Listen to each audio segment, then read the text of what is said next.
Hans Zimmer's Dark Knight soundtrack has one of the most iconic brass sounds in soundtrack history.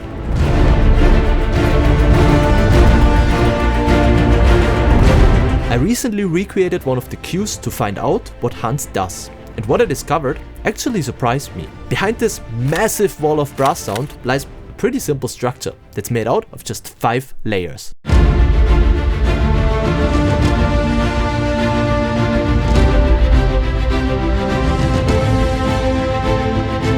And if you want to try this with your own music, here is the best part. You don't need to understand music theory to understand what Hans does. So let's break it down.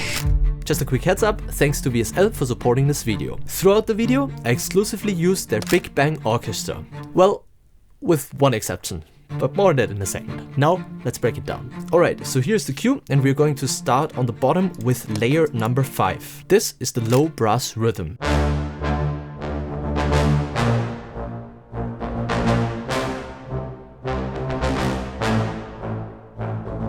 Now, there are a couple of things that make this rhythm sounds as it does. Firstly, Hans Zimmer spreads the notes quite far apart. And this is pretty important because in the low register, when the notes are too close together, we lose energy and clarity. But as said, you don't need music theory to replicate this. Simply start with the bass note of your chord. So let's, for example, take this one. And now count to 7. So 1, 2, 3, 4, 5, 6, 7. This is what we call an octave. And if you play those notes together, it sounds like this. Now, the second thing that's interesting is the rhythm itself. It's a combination of notes with a lot of rest between them. It's what we call a quarter note. 8 notes, so these ones, as well as 16 notes, so these ones. And as you can see, Hans Zimmer introduces a little bit of variety. So instead of it being dum, da, da, dum, da, da, dum, which would be kind of repetitive, it is dum, dum, dum, da, da, da, dum. Repeat, dum, dum, dum, da, da, da, dum. It's a little bit of a wider figure that repeats itself after one bar. Now, the last very important detail and what makes it sound so cool is what we call an accent. So instead of it being bum, bum, bum, ba, ba, ba, bum, where all the notes would have the same velocity, Hans Zimmer uses this.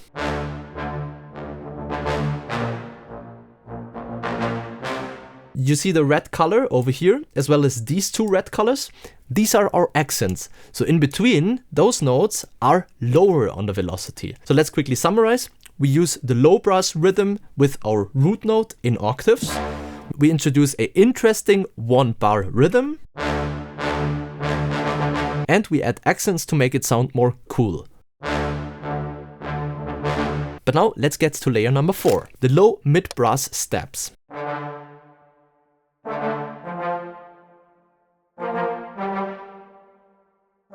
Sounds a little bit out of place, right? Let's take a listen to it together with layer number 5. So dark blue is layer number 5 and bright blue is layer number 4.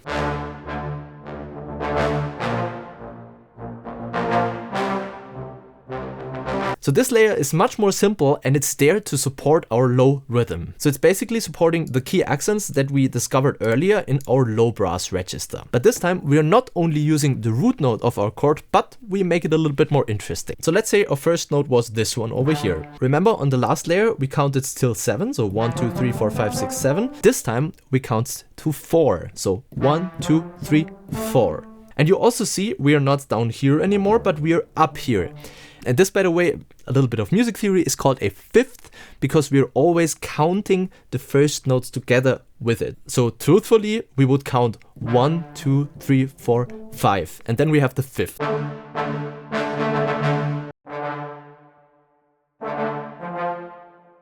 And now here's something interesting. Whether you are in minor or major, and don't mind, you don't have to know what this is, the fifth always works with the root note. So whatever note you have in the bass, for example, this one just counts to 4, so 1, 2, 3, 4, or as we have learned before, 5, so 1, 2, 3, 4, 5, and play this.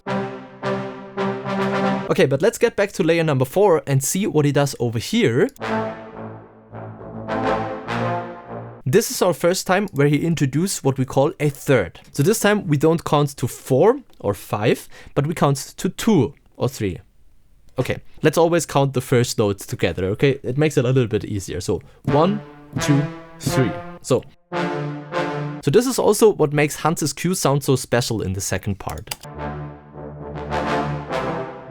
Hey, here is Leo from the video edit, and I just quickly want to summarize this last chapter. So Hans is using the low mid brass steps to support the accents, and to make it sound more interesting, he uses fifths and thirds. And also, he uses inversions, something that we haven't learned yet, but more on that in the next chapter. So let's get back to the video. Let's get to layer number 3, a rhythmic motor.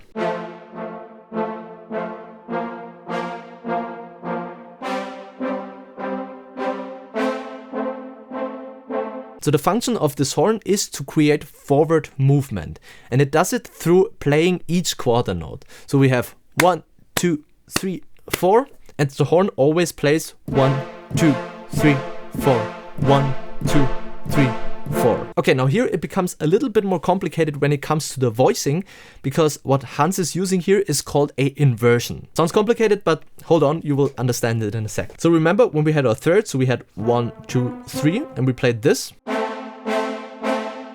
Now these are basically two notes of a so-called Triad. Dreiklang ist schon Triad, oder?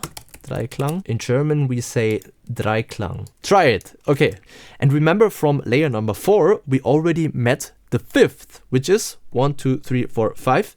This one over here. And if we play all of these together, we have our Triad. And even though a piano always looks a little bit intimidating with these many keys, every 8 keys, so 1, 2, 3, 4, 5, 6, 7, 8, we have a repetition of those same notes, but just an octave above or an octave below. Okay, but why do we need to know this, Leo? So remember, this is our Triad in the most basic position. Now, we could also introduce this one over here, which is basically the same as this, just an octave above. So it would sound like this. Now, if we leave out the first note over here, we still have the same 3 notes, 1, 2, 3, but this time our bass note is a different one. So it sounds like this. And this is what we call an inversion. It's the first inversion. And we can also do it one more time. So we take this and put it on top over here. Now we leave it out here, and now we have this. And this is our second inversion. Okay, but why do you need to know this? So let's say these are our first 2 chords. This one first and this one second. And this sounds a little jumpy, right? Well, in voice leading, it's always more interesting if we change to the closest notes instead of jumping around. So what we could do instead is, we look at this second chord, this one over here. And now instead of using this note down here, we look, okay, up here, we have the same note. So how about we leave out this one and use it in this first inversion. So it would sound like this. And now let's get back to chord number 1, which was this one. And now do you see what's happening over here? We only have to go a very small distance to actually change our chord. So we go from this to this. And does this sound familiar? This is all Hans Zimmer is doing here. He's using inversions to make the voice leading sound a little bit more polished and rounded, rather than jumpy. Just a quick clarification from the edit. So Hans is only using 2 notes instead of 3 because he's already using the third note in the other registers. So you don't always have to use all 3 notes of the triad in each register. But now back to the video. But let's talk about one more thing in this motor Hans Zimmer is using. Look at our velocities again. So instead of playing, he's playing. So again, to make it sound a little bit more interesting, he's accentuating the first note of each bar. Before we come to layer number 2, let's quickly take a listen to layer 5, 4 and 3 together.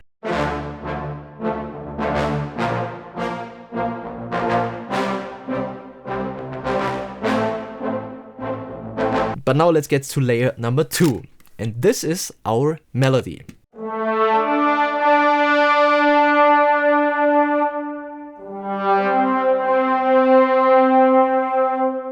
Now, when it comes to melody writing, what we oftentimes see Hans Zimmer do is using the chord tone material. So as you can see over here, in green is our melody on top of the 3 layers that we have discovered before.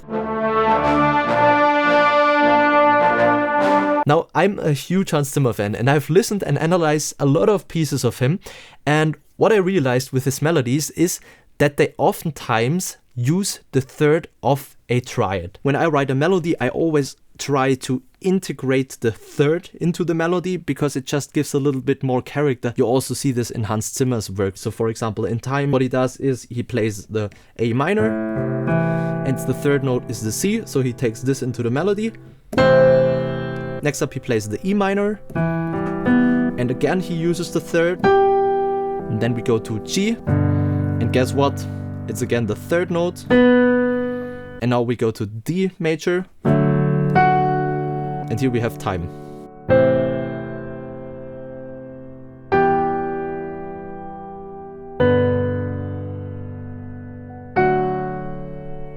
And by the way, but this might be a little bit more of a theory from me, I had the feeling when I worked with orchestras that the third is always also the most kind of like audible, the most kind of like recognizable one. Which, talking about orchestra, I quickly want to mention, if you're new to cinematic orchestration and you want to learn how to write pieces like this, I do have a full course called Cinematic Orchestration Essentials. It walks you step by step from setting up a home studio all the way up to mixing and mastering orchestral music. If you're interested, I will link it in a pinned comment down below. But now, back to the video. Let's get to layer number 1. Let's give it a listen first. But wait, Leo, isn't this the same as we have heard before? It's the melody, right? Correct. Layer number 1 is basically the same as layer number 2, but with a different instrument. So in orchestral scoring, there's a thing called orchestral doublings. And the reason for this doubling, so combining the horn with the trombone, is that the trombone has a more direct sound because the cup is directed towards the microphones, whereas the cup of the horn is directed to the back wall of our hall. So this is why the horn always makes this a little bit larger than life kind of sound, but it also misses a little bit of the energy an instrument like the trombone can deliver. So combining both of these colors actually makes for this kind of like huge epic sound.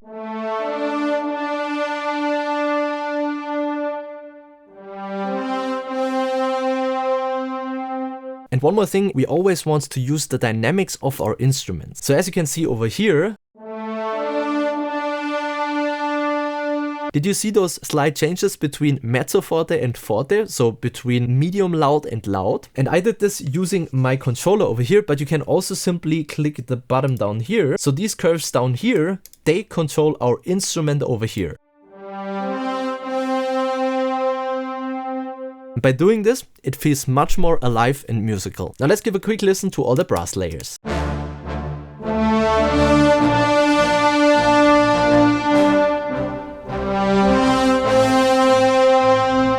And now together with the rest. By the way, the library that's not the Big Bang Orchestra is the Zebra Hans Zimmer, which is this collaboration between Yuhi and Hans Zimmer himself.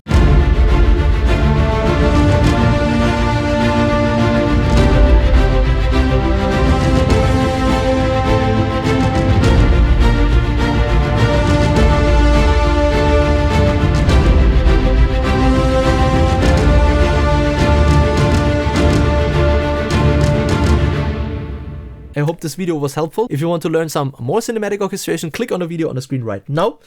YouTube thinks you're gonna like it, so maybe you might try it. Thanks for watching, and I hope to see you over there. Take care. Bye-bye.